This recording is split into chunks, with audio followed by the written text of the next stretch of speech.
एक, दो, तीन, चार, पाँच, 6, 7, 8, 9, 10, 11, 12। ये मारा, ये गई तुम्हारी गोटी।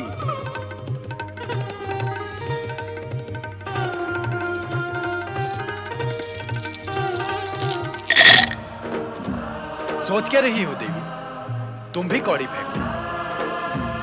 आप समझते हैं कि भाग्य केवल आप ही का साथ देगा? अवश्य। जब तक सौभाग्यशालिनी देवी पार्वती हमारे साथ रहेंगी, तब तक भाग्य तो हमारा ही साथ देगा।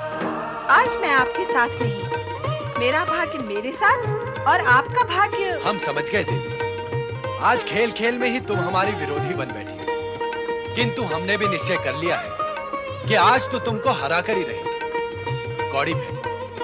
12, 12, 12, 12, 12, 12, 1, 2, 3, 4, 5, 6, 7, 8, 9, 10, 11, 12। आपकी पहली गोटी गई। देखा स्वामी, अब मैं जीत गई। अब मैं जीतती ही चली जाऊंगी। 12, 12, 12, 12, 12, 12, 12, 12। 1, 2, 3, 4, 5, 6, 7, 8, 9, 10, 11, 12। दूसरी भी गई। अरे स्वामी, हार का संकेत पाते ही आप रूठ गए। ये तो कोई खेल ना हुआ।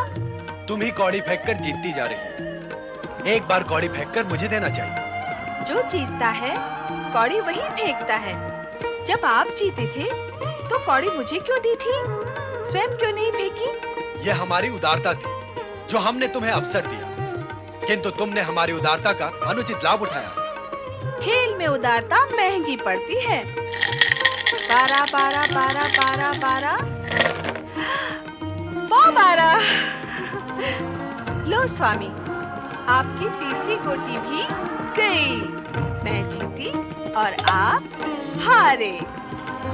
3 बार मैं आपको हरा चुकी हूँ स्वामी। यदि अब आगे भी आपको खेलना हो तो मैं तैयार हूँ। देवी, तुमने हमारे साथ छल किया। छल करके ही तुम हमसे जीती। अब हम तुम्हारे साथ कभी नहीं खेलेंगे। मैं तो खेल भावना से ही खेलती रही हूँ, किंतु खेल में इस प्रकार रोष करना आपको शोभा नहीं देता स्वामी। तनिक सी जीत से तुम गर्व से भूल गई हो। गर्व में उन्मत्त होकर तुम ये भी भूल गई हो कि पति के साथ कैसा व्यवहार करना चाहिए। ऐसा मैंने क्या कह दिया है स्वामी? तो अब तुम्हें ये भी ज्ञात नहीं रहा कि तुमने क्या कहा है। भूल करने वाले को इस सत्य का ज्ञान यदि हो कि वो जो कर रहा है वो भूल है, तो वह कदापि ऐसा करे ही नहीं। किंतु अज्ञान और अहंकार के भाव प्रबल होने पर किसी भी प्राणी को यह भान नहीं होता कि वो भूल कर रहा है। कहिए तो स्वामी, इस समय मुझसे क्या भूल हुई है? क्या खेल में आपसे जीत जाना मेरी भूल है? अपनी जीत की चर्चा करना क्या मेरी भूल है? इस समय हम तुमसे इस विषय में चर्चा करना उचित नहीं समझते। आप व्यर्थ ही व्यग्र हो रहे हैं स्वामी। अच्छा, तो अब हम व्यर्थ भी कुछ कार्य करते हैं। मेरा अभिप्राय यह नहीं है स्वामी। हम तुम्हारा अभिप्राय बहुत समय से समझ रहे हैं। तुम हमें बहलाने का प्रयत्न न करो। पति का मन बहलाने का अधिकार तो पत्नी का ही होता है स्वामी, और जगत जानता है कि मैं आपकी पत्नी हूँ।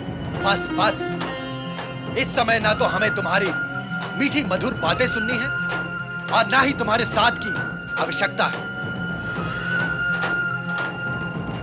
आपको मेरे साथ की आवश्यकता नहीं है तो फिर मैं इसी समय कैलाश छोड़कर अन्यत्र कहीं चली जाती हूँ। फिर आप मुझे ढूंढने की चेष्टा न करना।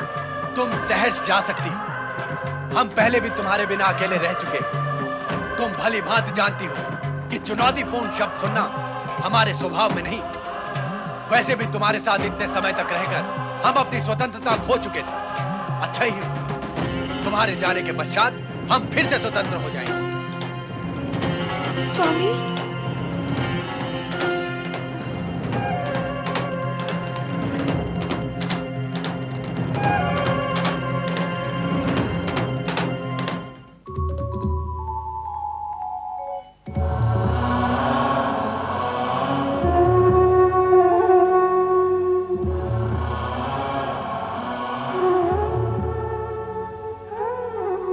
नंदी, क्या इस तरह कैलाश से नाता तोड़कर चले जाना उचित होगा?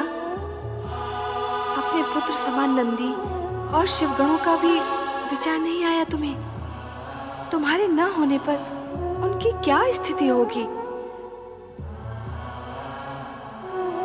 अब कैलाश से चलकर आई हूं तो लौटकर कैसे जा सकती हूँ? नंदी और शिवगण की चिंता करने की मुझे क्या आवश्यकता है? उनकी चिंता करने वाले शिव शंकर तो कैलाश पर बैठे ही हैं ना। किंतु प्रश्न ये है कि तुम जाओगी कहाँ और कहाँ? पिता हिमालय राज की शरण में। नहीं नहीं नहीं, वहां नहीं जाऊंगी। वहां जाने से उनकी चिंता बढ़ जाएगी और वे स्वामी के पास लौट जाने के लिए कहेंगे। नहीं, मैं वहां नहीं जाऊंगी। तो कहां जाऊंगी? किसी अज्ञात स्थान पर जहां कोई मेरे विषय में जान भी ना सके। किंतु शिव तो अंतर्यामी है, तुम उनसे कैसे छिपी रह सकती हो? वे जान ही जाएंगे कि तुम कहां हो। जानते हैं तो जान ले। मेरा भी दृढ़ निश्चय है कि मैं इस बार सरलता से कैलाश नहीं लौटूंगी। वे मना मना कर थक जाएंगे, फिर भी नहीं लौटूंगी। मैं कैलाश नहीं लौटूंगी, नहीं लौटूंगी, नहीं लौटूंगी।